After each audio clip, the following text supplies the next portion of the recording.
not an old soul. Okay?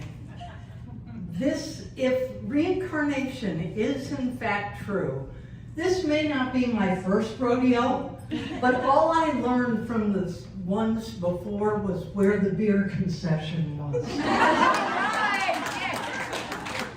I know this is supposed to be inspiring. Hang in there, I'll get there. When people ask me why I started writing to begin with, I lie.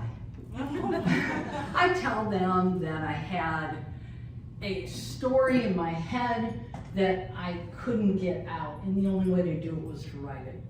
And it's true as far as that goes, but the real story is why it stuck in my head to begin with. I'm not going to bore you with the backstory, but let me tell you that my decisions landed me at barely 19 years old in a cabin in the back of Beyond, Michigan, with a man I knew exactly 10 days before I said I did. Not an old soul, right? We had one car which he took to work. I didn't work because my job was in the home. Yeah, if you know me now, it's hard to imagine, right? The post office was a mile away, or the mailbox was a mile away. Town was 7. There were other cabins around us, but they were summer homes, and this was autumn. We were alone. There weren't cell phones back then. We didn't have a landline. We were out there. It was beautiful. It was autumn in northern Michigan. The cabins sat on a bluff above a river. It was stunningly beautiful. We had electricity, but couldn't afford propane, which meant we didn't have a stove, an oven, a washer, or a dryer. I learned to cook everything in an electric Dutch oven, and I cleaned our filthy blue jeans on the boards of the porch with a floor brush. I fished. I picked wild huckleberries to make pies. We cut wood to keep us warm in the winter. Fires at night were warm and romantic. Sounds like a romance novel, right? Until he started hitting me. I thought it was my fault. I knew nothing domestic. He had to teach me how to cook. I made mistakes, I screwed up, and he'd get angry. No, furious. And I'd end up with bruises. So it wasn't always like that. At times it was even good. But the anger the potential for anger was always there, like static electricity in the air. I learned to stay alert, to gauge his moods. I lost weight.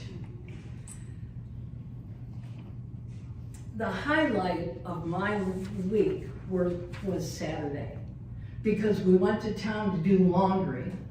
Whoop. And I went to the library. I had always been an avid reader, but now it sustained me. It gave me something to think about with all those hours. I had nothing to do but clean and think. And believe me, you could have eaten off any surface in that cabin. But my thoughts just cycled in an endless loop.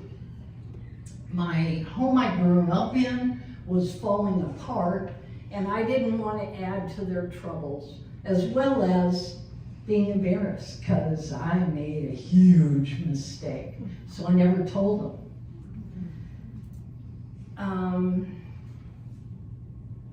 At the library, they'd only let me take out 7 books at a time.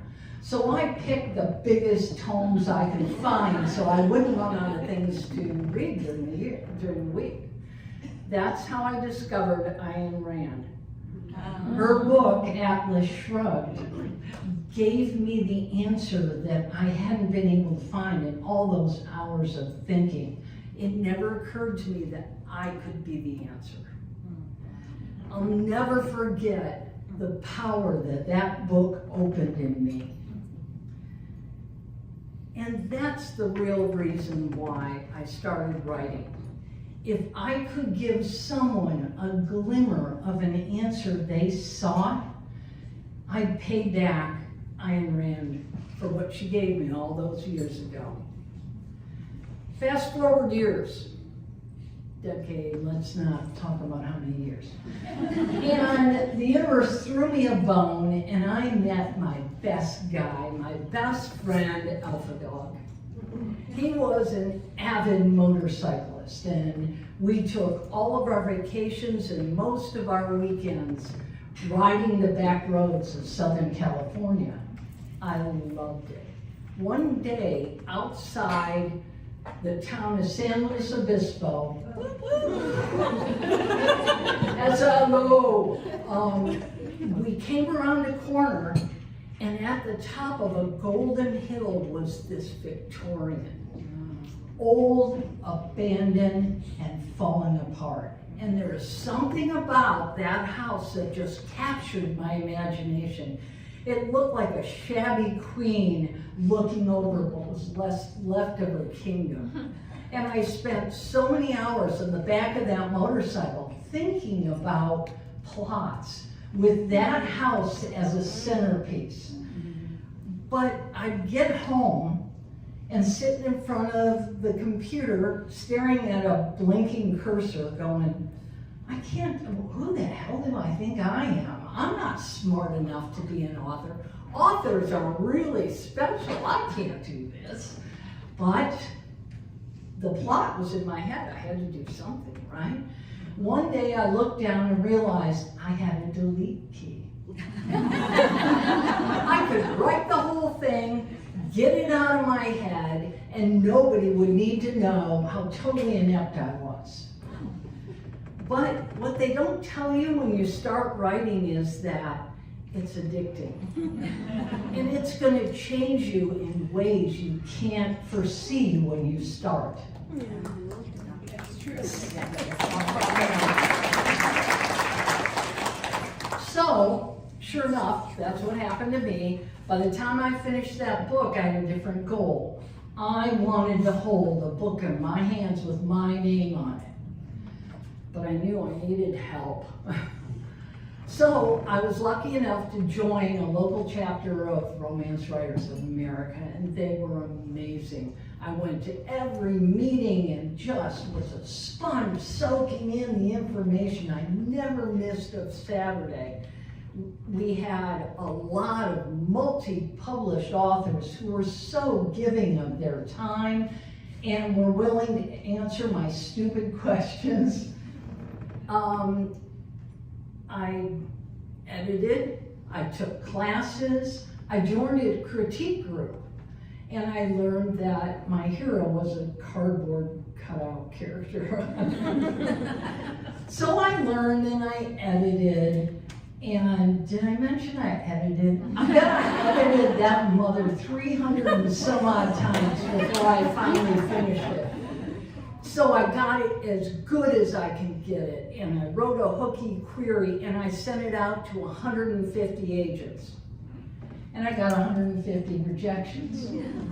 But by then, I'd started my second book. Lather, rinse, repeat, right?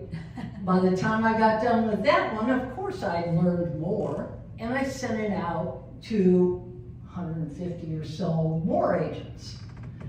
And I got a couple of requests for full, but ultimately they all turned me down. But by then, you know, I had written my third book.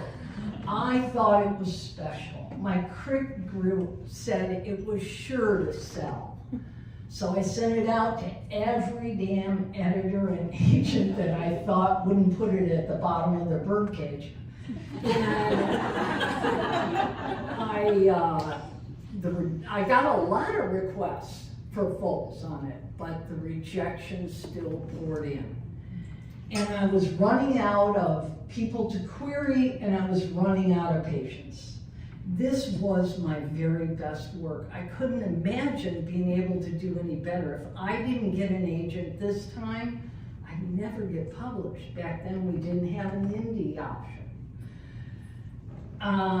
So the president of the chapter knew that I worked near the airport. She had an editor coming in to speak to the group, and she said, would you mind picking her up and taking her to the hotel?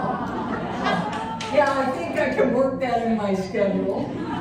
So I picked her up on a Friday night, and this is the Orange Crush in Southern California, and it's horrific traffic any day, much less a Friday, but that day, there was an overturned tanker on the freeway.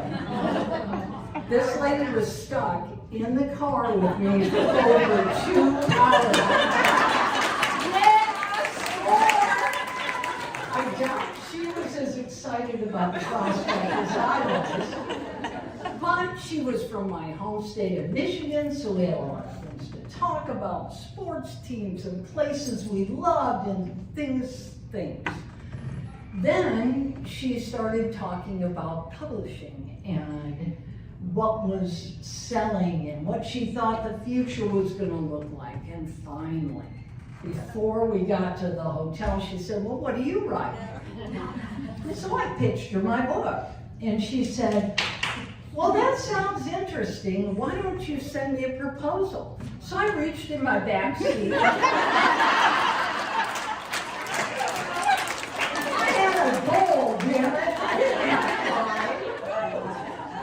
So she was a little taken aback. She promised to read it on the plane on the way home and would call me on Monday. Good as her word, she called me, and the first thing she said is, you know what we need to do is get you an agent. Well, hell, that never occurred to me. She introduced me to my agent, who went on to sell everything that I had written up to that point. I survived 417 rejections before I sold, and I now have 16 books in print.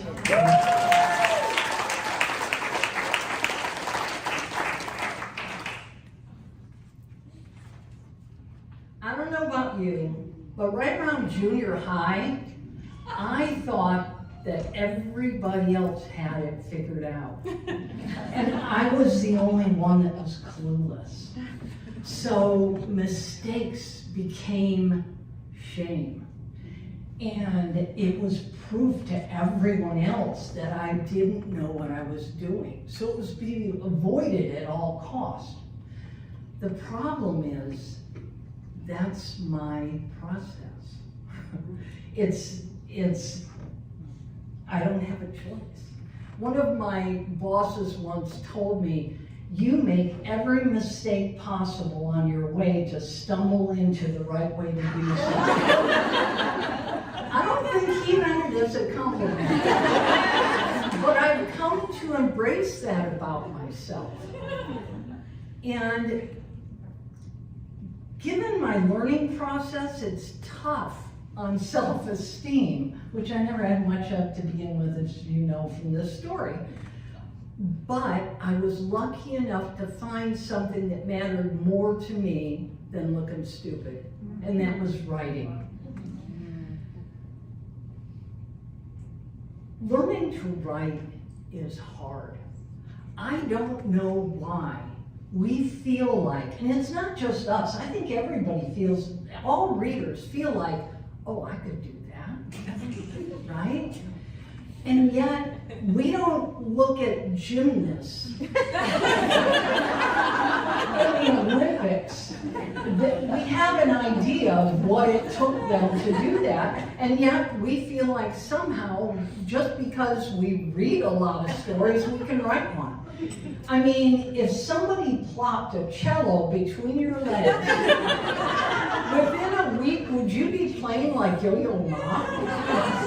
No, it's ridiculous, right? But we think we should be able to.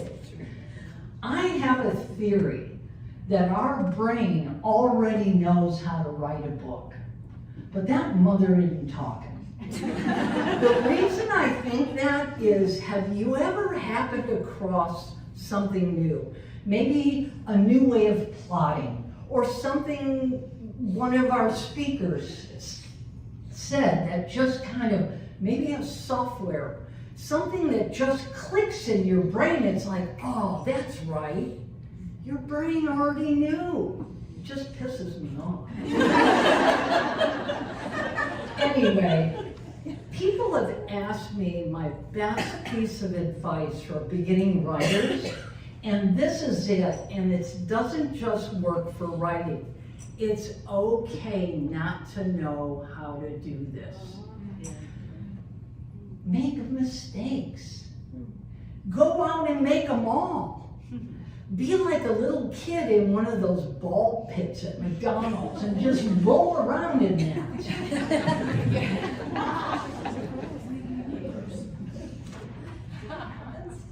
Adopt a kindergartner's attitude towards learning. Have you ever seen one of these little kids, and like they've got different stations in the classroom, and maybe a little boy goes to the coloring, and he sits down, and the sky is green, and the grass is purple, and the sun is pink. And not only that, but he's all outside the lines. Does he take that as a personal judgment on his ability? No. He gets up and walks to the next thing. It's okay. You are learning. And guess what? Every new book is learning. You don't get done, sadly. The future belongs to the bold. You have to be willing to suck at something new. And if you keep learning, you keep writing, and you keep breathing, you will get there. It's science. And I'm proof. Thanks, everybody.